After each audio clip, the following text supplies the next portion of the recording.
Bonjour randonneurs, I'm Raghu Vishal, Director of Audax India Randonneurs. In this presentation, we will review different lighting solutions to be considered for longer brevets such as Paris-Brest-Paris or PBP for short. You may already have lights that are adequate for a 300 kilometer or even a 600 kilometer long brevet, but the limits of your existing lighting solution will be tested when riding longer brevets such as a BRM 1000 or a 1200 LRM. You will need to consider significant factors such as the brightness rating for better visibility on dim lit highways or dark countryside roads. Your body will already be challenged to last a grueling 1200-kilometer long ride, but can your lights endure the same challenge?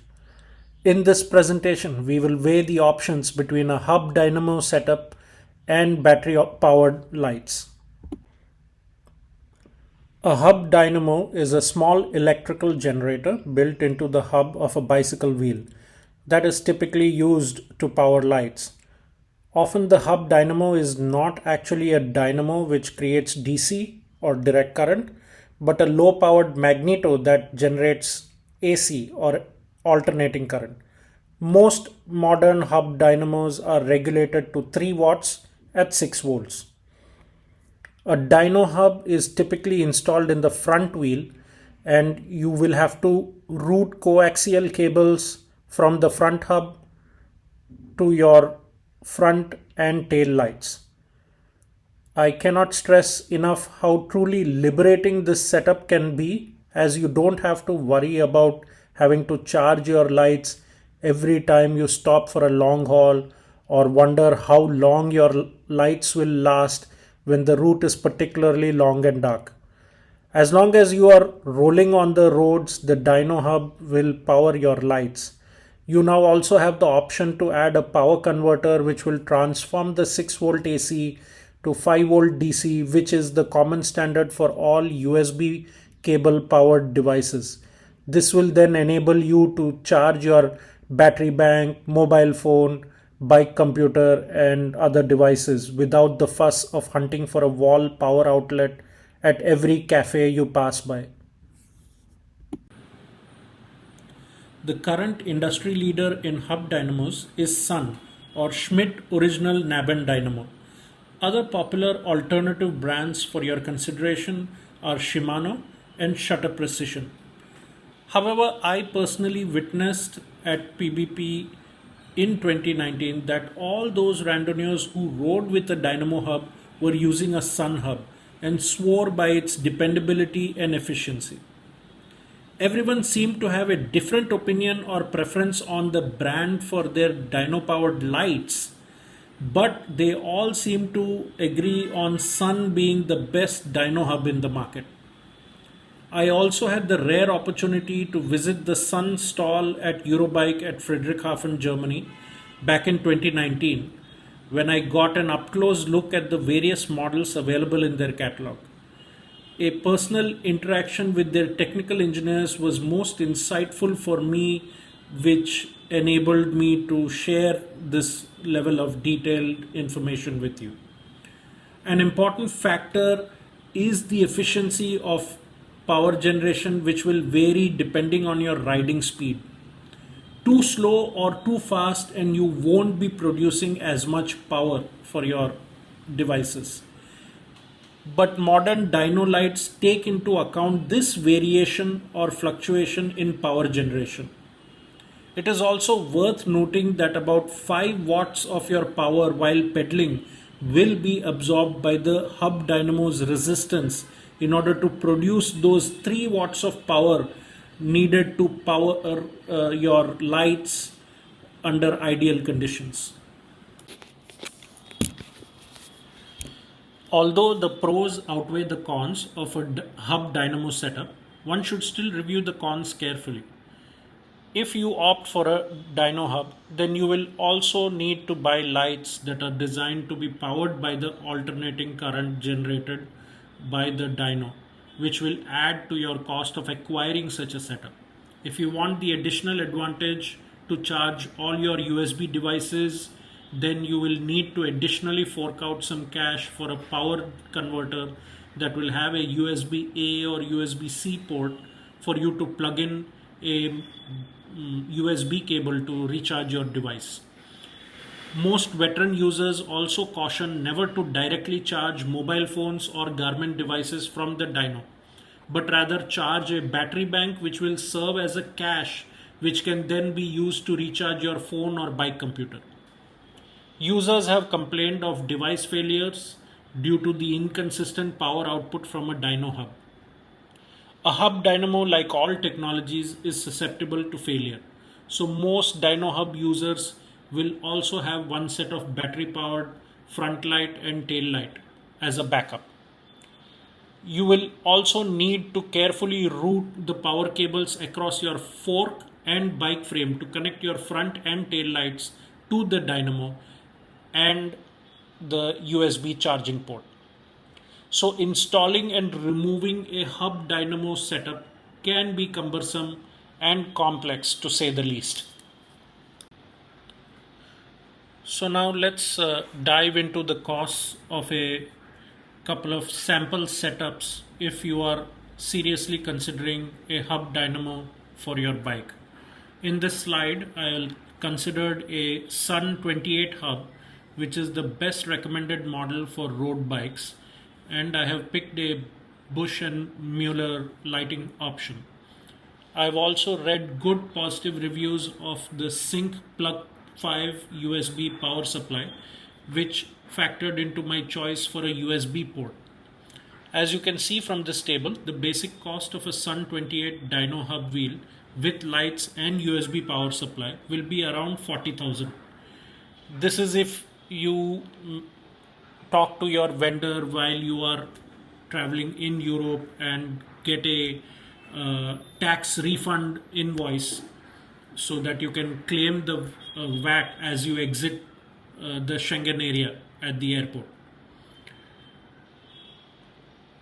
However, if you end up paying customs duty, then the cost might go up to 55,000 approximately.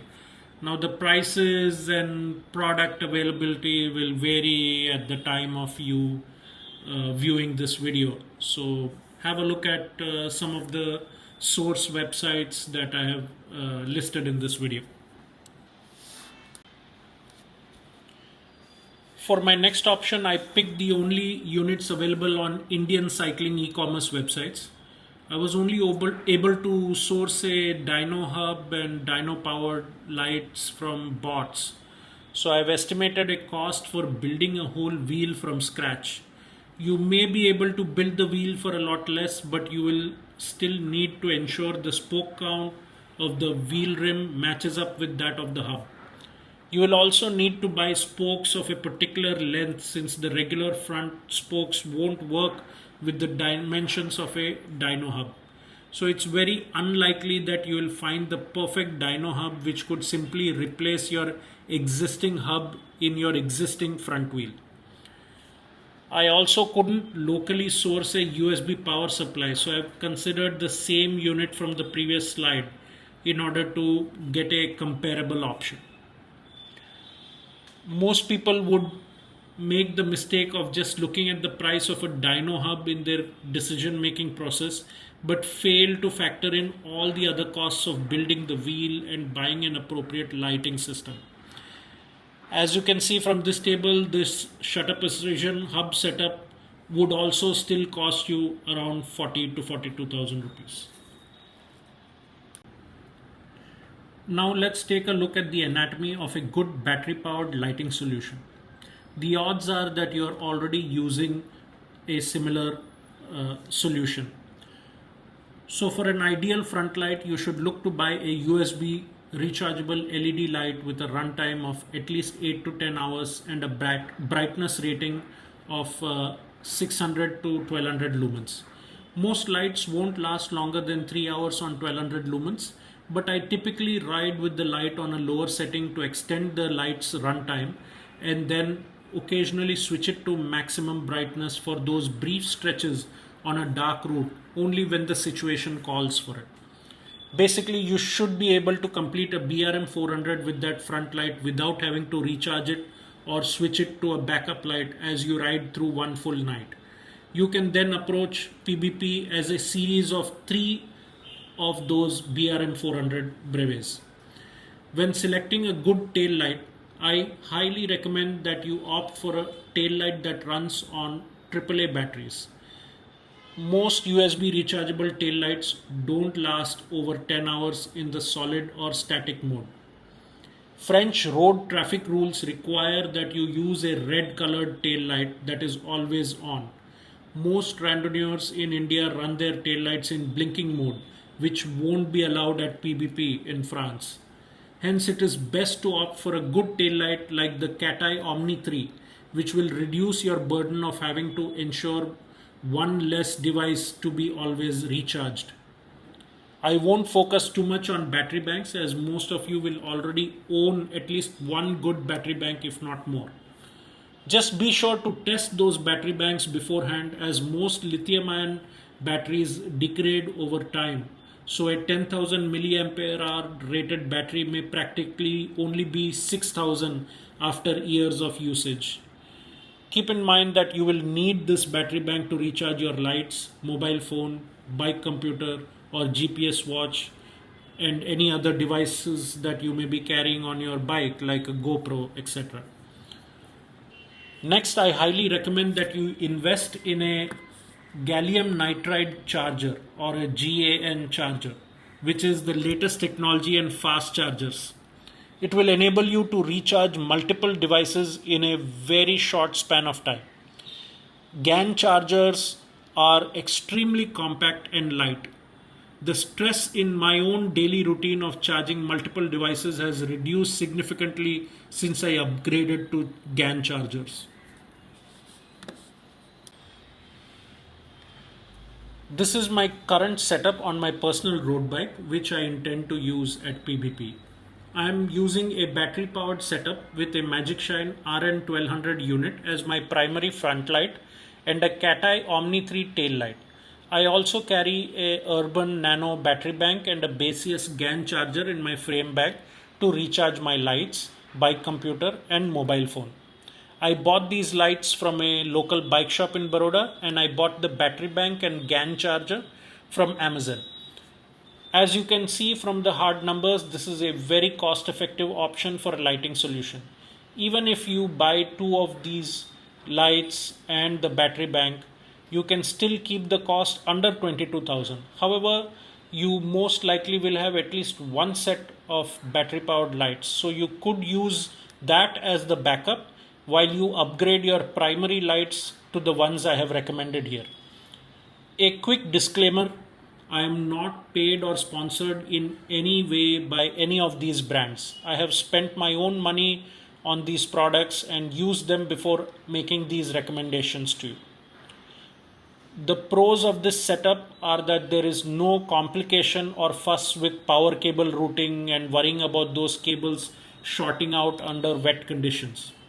The RN1200 and the Nano battery bank both have two-way USB-C fast charging, which basically means that I can recharge these devices in a very short amount of time, like maybe a little over an hour of break time at a control point. This setup is also portable, which means I can take it off the bike and put it back on or shift it to a secondary bike with relative ease. This system is also versatile as I can use the GaN charger and battery bank in my daily life when I'm not cycling. I can in fact charge my MacBook Air using this 45 watt GaN charger, whereas you don't get that option with the Dynamo Hub. The downside to this system is that you have to ensure your devices hold sufficient charge for you to finish the ride, as any battery powered system will have a finite power capacity. But for a 1200 kilometer ride, you can always test your system in advance and plan your recharge stops well enough to overcome this issue. It is only when you are looking into longer rides like 2000 to 4000 kilometers, which might be totally self supported, that a Dyno Hub will truly liberate you from the constraints of the limited power capacity. So, to round up some parting opinions from my end, consider a Dyno Hub setup only if you ride or intend to ride a lot of LRMs or multi day bikepacking adventures or self supported ultra races. What I don't want you to do is land up in Paris 2 days before PBP and buy this new Dyno Hub setup that you might be totally unfamiliar with.